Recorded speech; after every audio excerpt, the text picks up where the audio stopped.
오늘 하나님께서 우리에게 주신 말씀은 사도행전 2장 37절에서 42절 말씀입니다.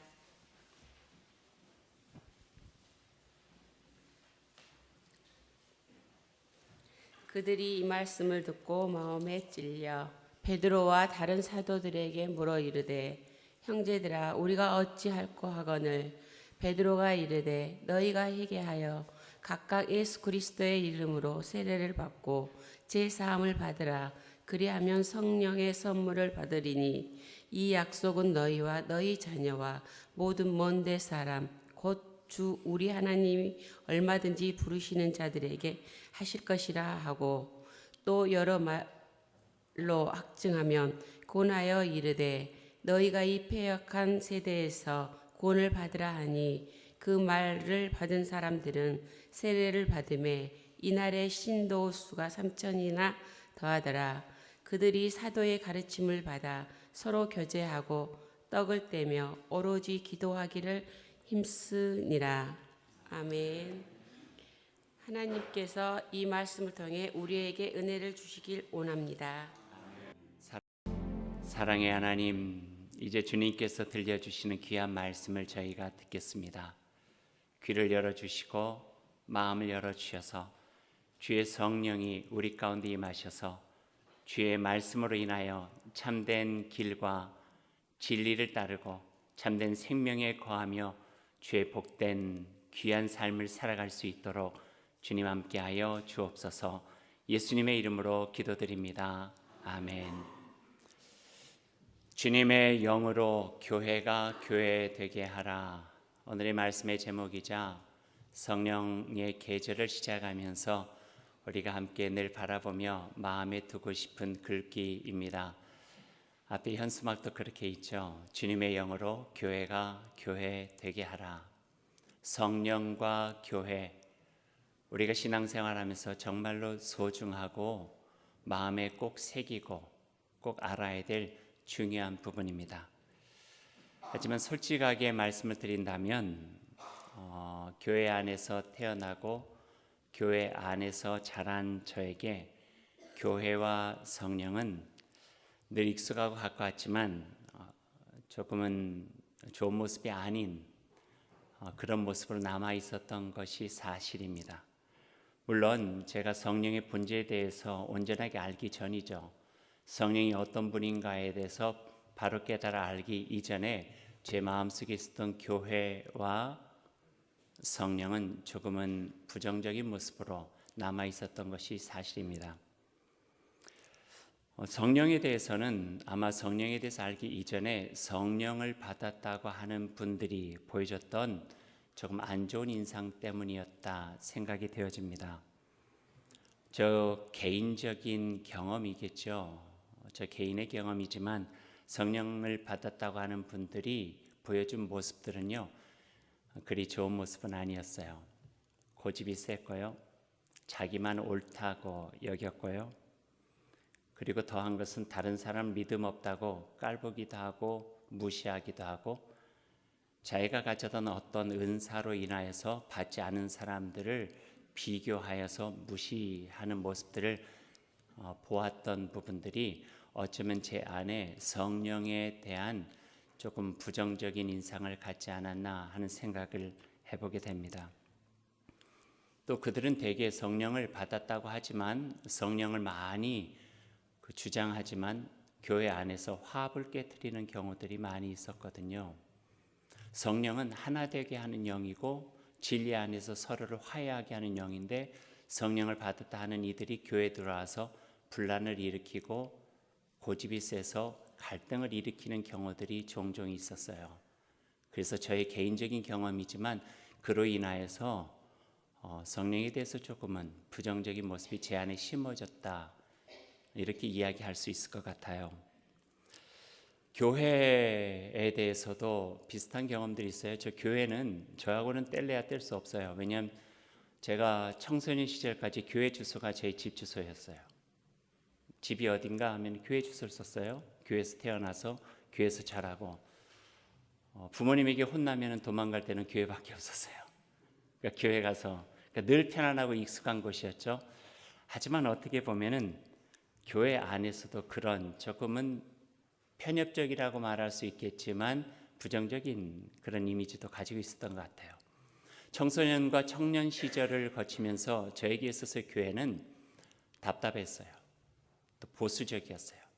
세상의 이슈와 세상은 변화무쌍하게 돌아가고 아픔이 있고 슬픔이 있고 치열함이 있는데 교회 안에서는 우리만 좋다 하는 생각으로 세상과는 별개의 동네가 된 것 같은 그 모습에 제 마음속에 조금은 분노까지 일었던, 예수 그리스도는 그러지 않은데 왜 교회가 이렇게 해야만 되나 하는 생각을 가지면서 많이 갈등하고 힘들어했던, 그래서 교회의 조금은 부정적이고 답답한 모습이 제 안에 이렇게 갖게 되었던 것도 사실이에요.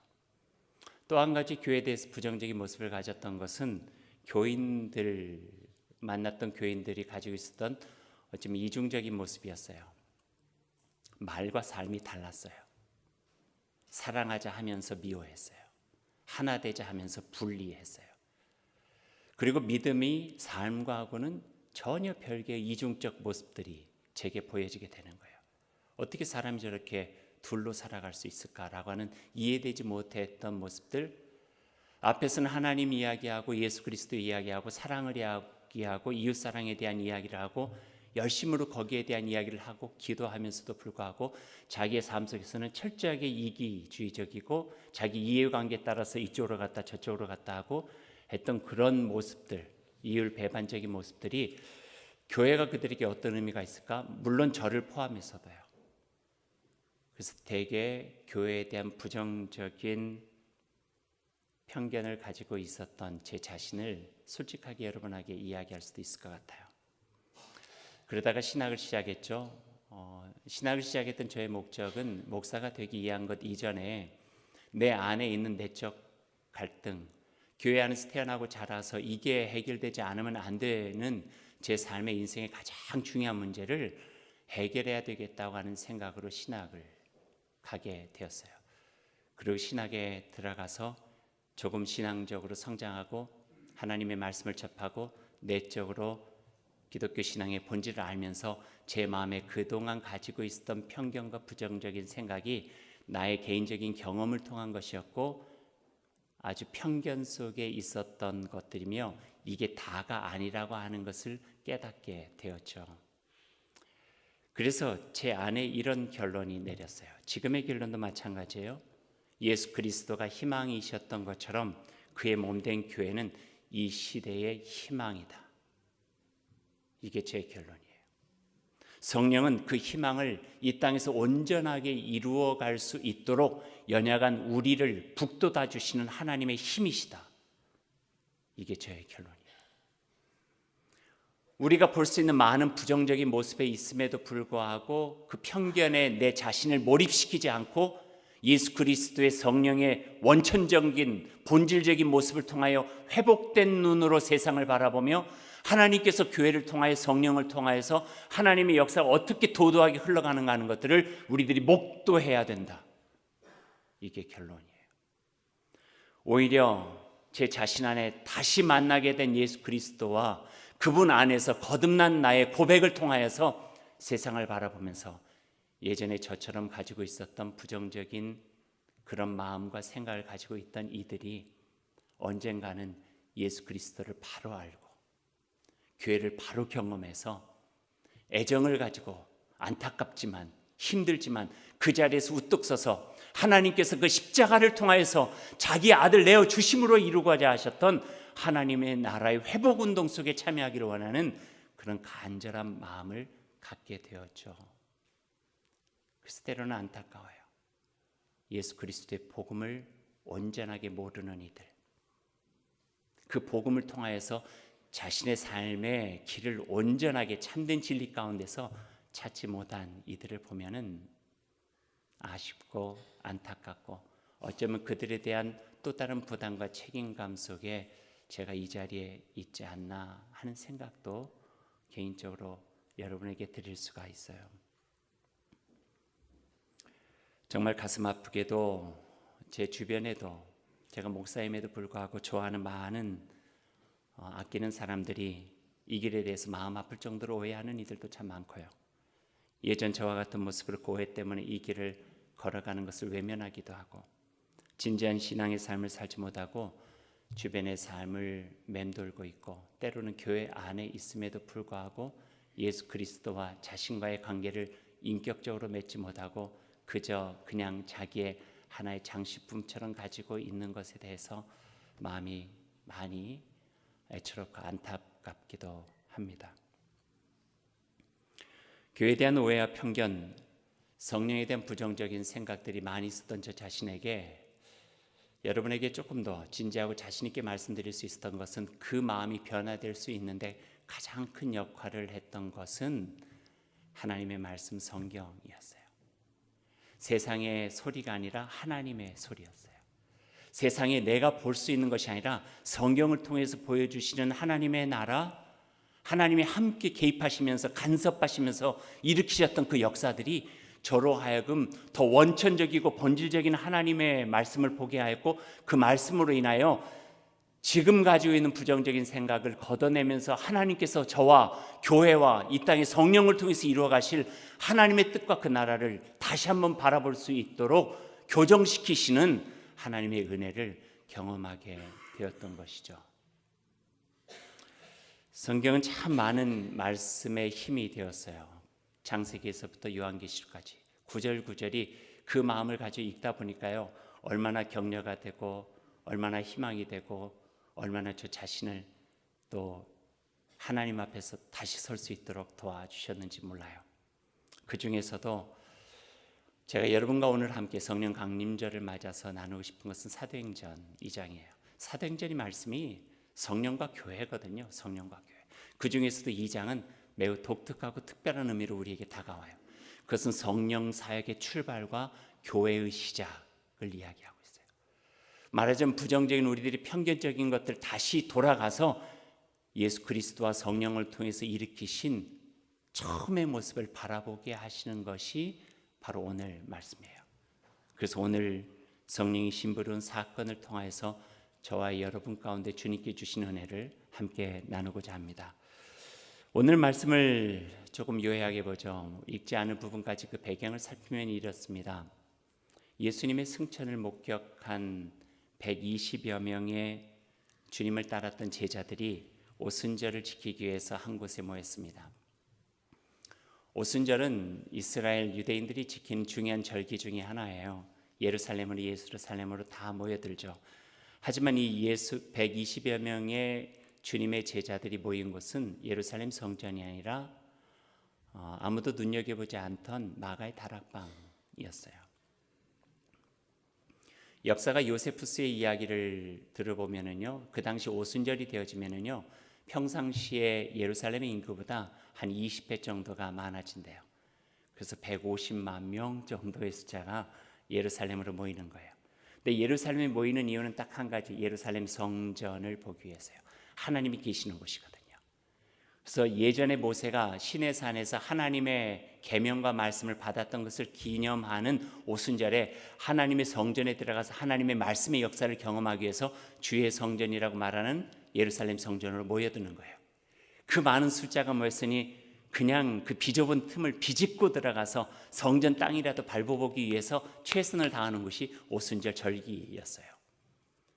그런데 성령은 하나님이 계신 곳이라고 알고 있었던 성전에 임하시지 않고 이름도 없고 화려하지도 않은 다락방, 마가의 다락방에 임하신 거예요. 하나님이 계신 곳이라고 철석같이 믿고 금, 은, 보석으로 장식되어 하나님을 향해 제사가 드려지던 예루살렘 성전이 아니라 예수 그리스도의 말씀 한마디 붙잡고 가난하지만 불안하지만 두렵지만 그래도 예수님의 그 말씀 속에서 그들이 기다리기를 원했던 그 가운데 성령이 임하신 거예요. 여러분, 여기에는요, 교회가 늘 기억해야 되는, 결코 잊어서는 안 될 중요하고 깊은 가르침이 하나가 있어요. 그것은 교회가 진정 교회로서 지녀야 될 것이 무엇이냐 하는 거예요. 교회됨의 본질적인 것이 무엇이냐 하는 거예요. 그것은 겉이 아니라 속이에요. 거죽이 아니라요, 중심이에요. 사람에게 보여지는 것이 아니라 하나님의 눈길이 머무는 것. 우리들의 속사람, 속마음이라는 거예요. 사람이 영적인 동물이어서요, 사람을 몇 번 만나보면은 이렇게 표현하면 그 사람의 정체에 대해서 알 수 있어요. 조금 더 민감하게 보면 그래요. 감언이설 할 수 있고 칭찬할 수 있고 좋다고 할 수도 있고 웃을 수도 있겠지만 조금 만나다 보면은 그 사람이 원래 어떤 사람인가 하는 것들을 조금 우리가 알 수 있어요. 좋은 말을 해도요, 그 속에는 속셈이 있는 걸 알 수 있고요, 모든 걸 내어주는 것 같아도 흑심이 있는 것을 우리가 알 수 있죠. 감각적인 것 같아요. 우리도 그런데 하나님은 모르실까요? 하나님은 모르실까요?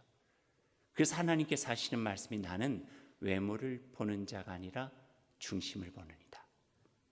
그것은 어떤 말입니까? 우리의 중심을 주님 앞에 솔직하고 우리의 중심을 하나님 앞에 보시기에 좋은 모습으로 갖고서 살아야 된다 하는 이야기겠죠. 교회도 겉이 있다면 속이 있고요, 외모가 있다면 내면이 있고요, 모여지는 모습이 있다면 그들 속에 임하는 중심이 있어요. 중심으로 예배하고 있는가? 이 자리에 하나님에 대한 간절함이 있는가?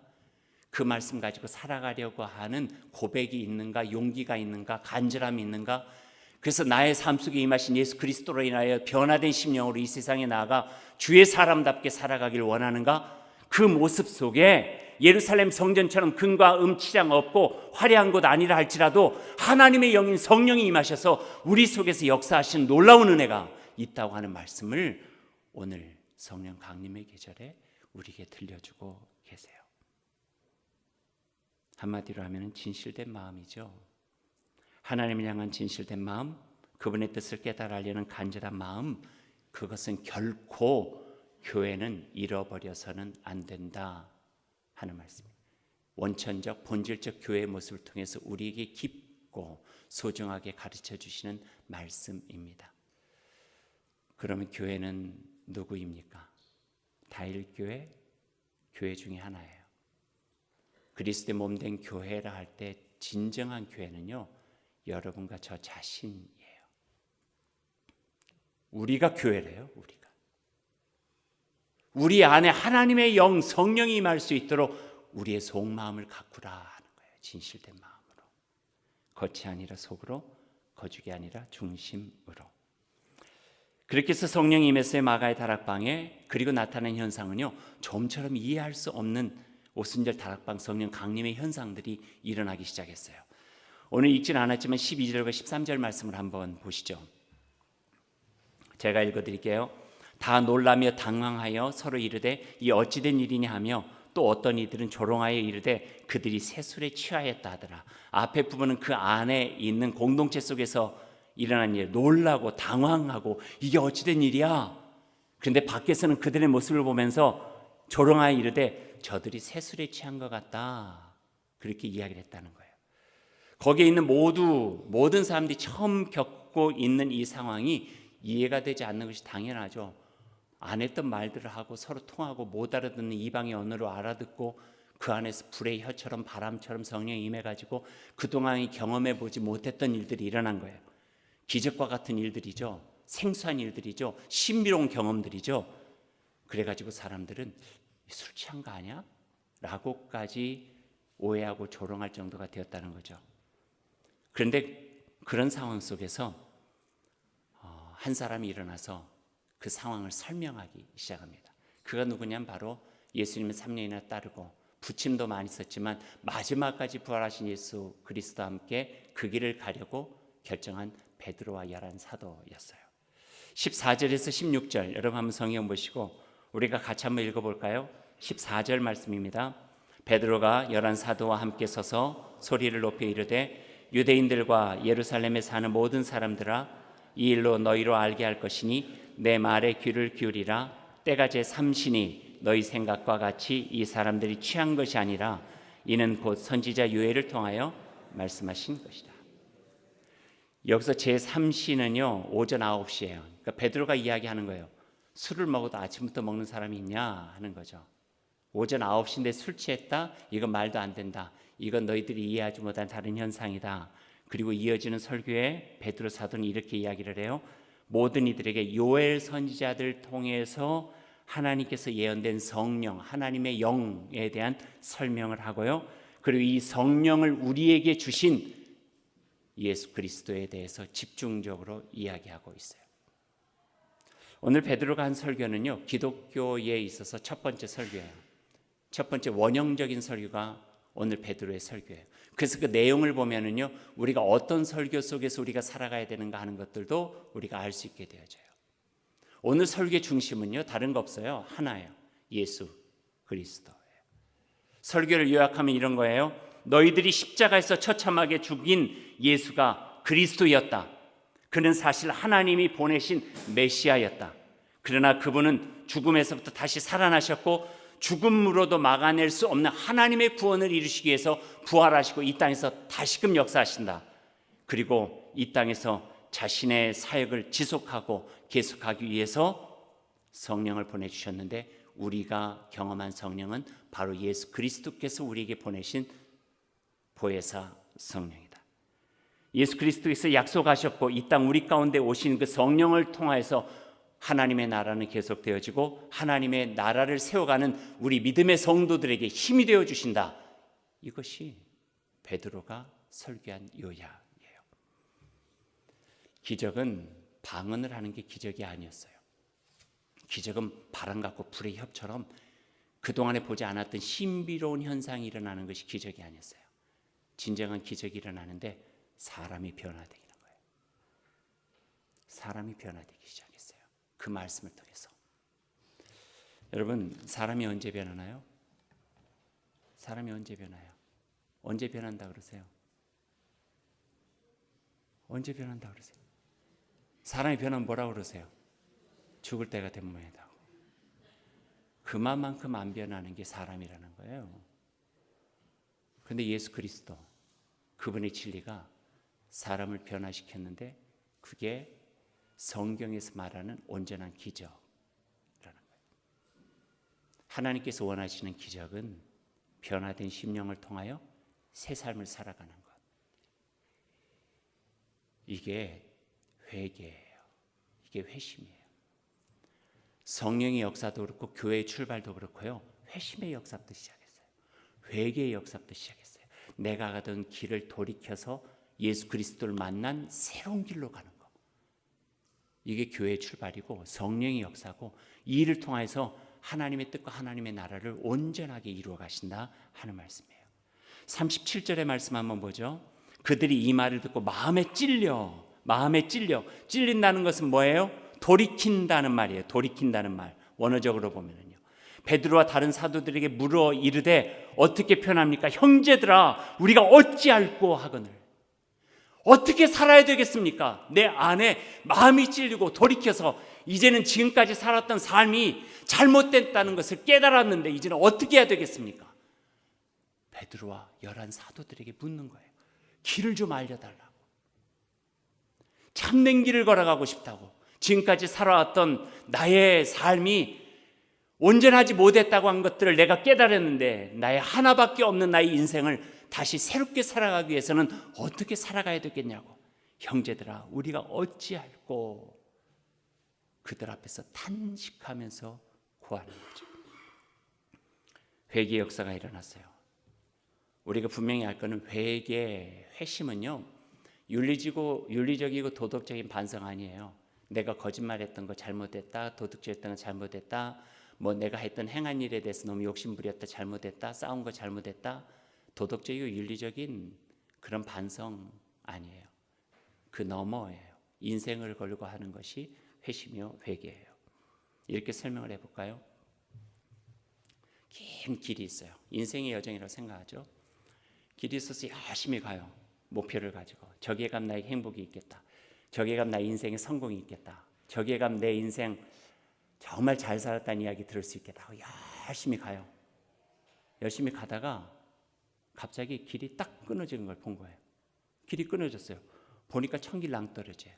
만약 그런 상황이 있다면 여러분 어떻게 하겠어요?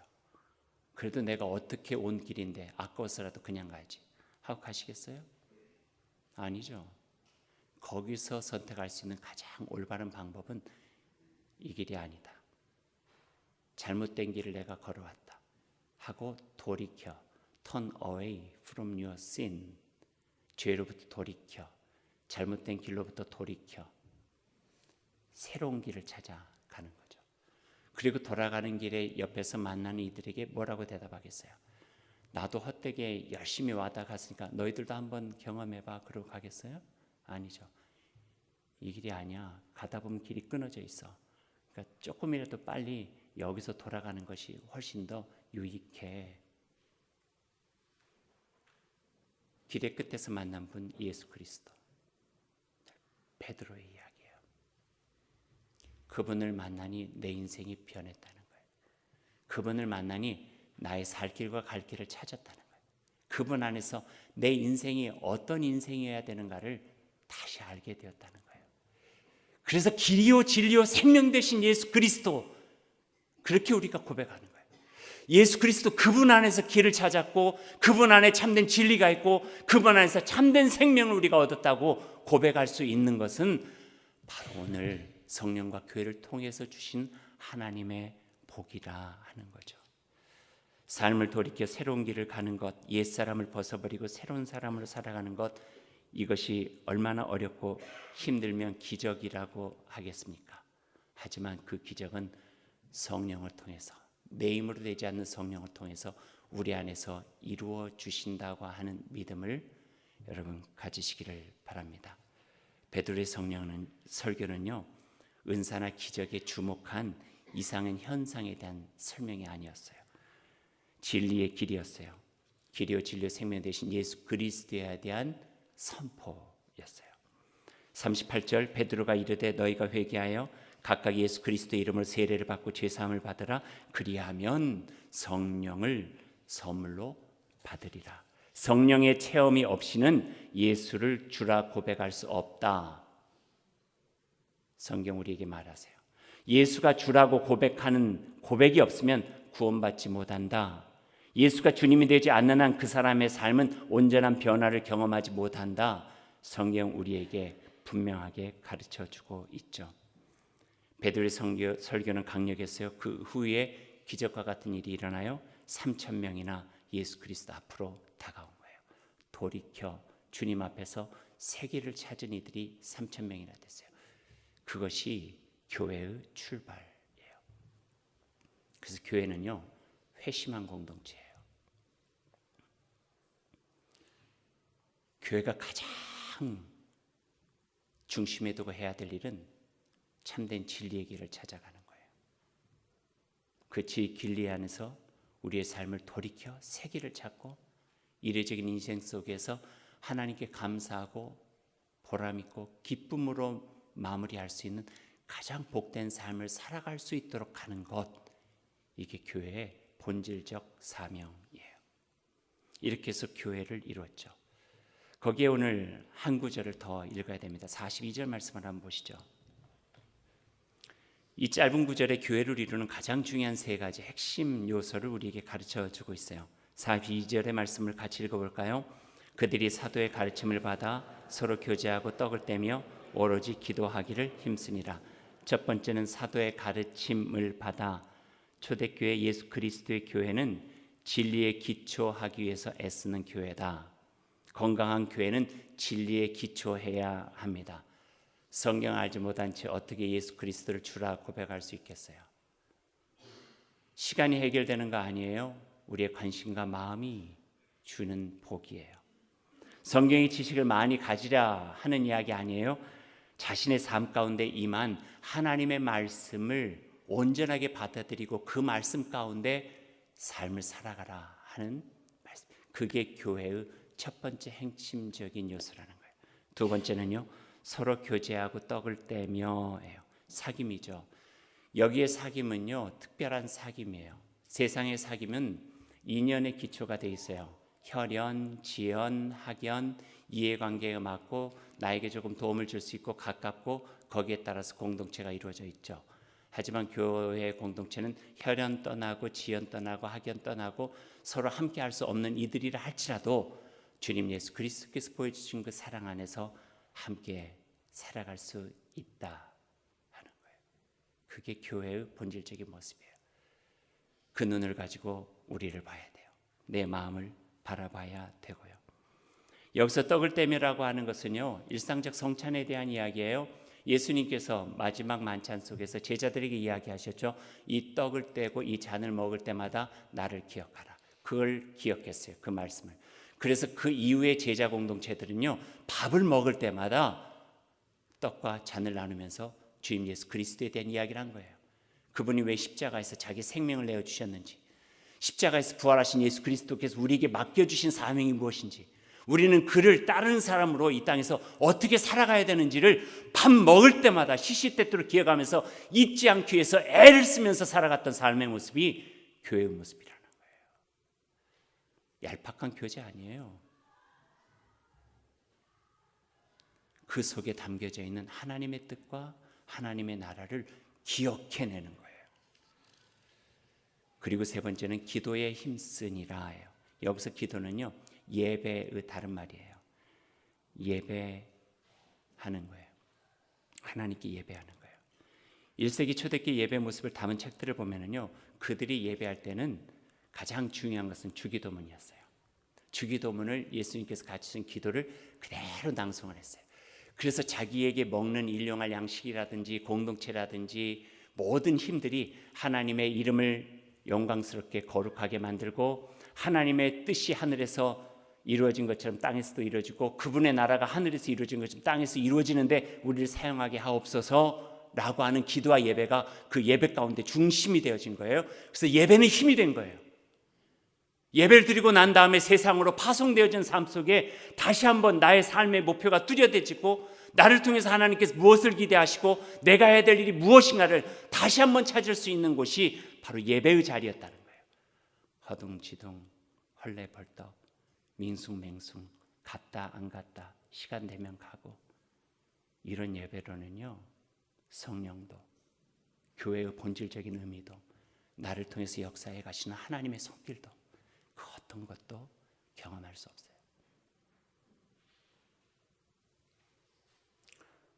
이게 오늘 우리에게 주신 하나님의 말씀이에요. 성령 강림 계절은 성령이 우리 안에 강력하게 역사하기를 기대하는 날이에요. 내 힘으로 살았던 삶에서 성령께서 내 안에 계셔서 나를 회복시키시고 내가 원하는 삶이 아니라 하나님께서 원하신 삶으로 살아갈 수 있도록 구체적으로 나에게 지혜를 주셔서 그 길을 갈 수 있도록 용기를 주시라고 매달리는 날이 성령 강림 계절이에요.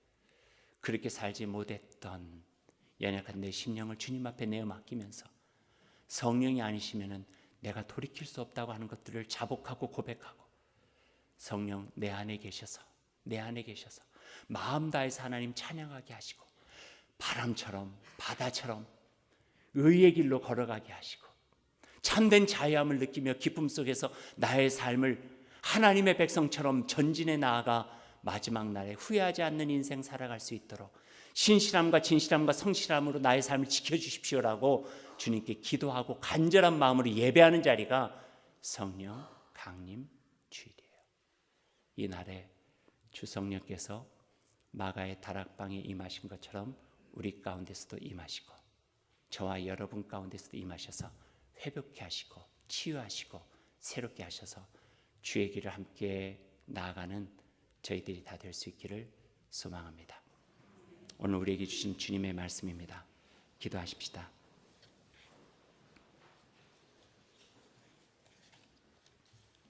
주님, 주님의 영으로 교회가 교회되게 하옵소서. 주님의 말씀을 배우고 살아가는 순수한 열정이 있게 하시고 서로를 즐겁게 만드는 사랑의 교제 있게 하시고 어린아이 같은 순진함과 꾸밈 없는 소박함과 우직할 정도의 조건 없는 봉사와 그리고 교인들 간의 따사로운 신뢰가 적당한 온도의 실내 공기가 되어 늘 푸근하고 즐거우며 무언가 좋은 일, 의미 있는 일을 향한 또 다른 열정으로 만들어내는 교회가 되게 하여 주옵소서.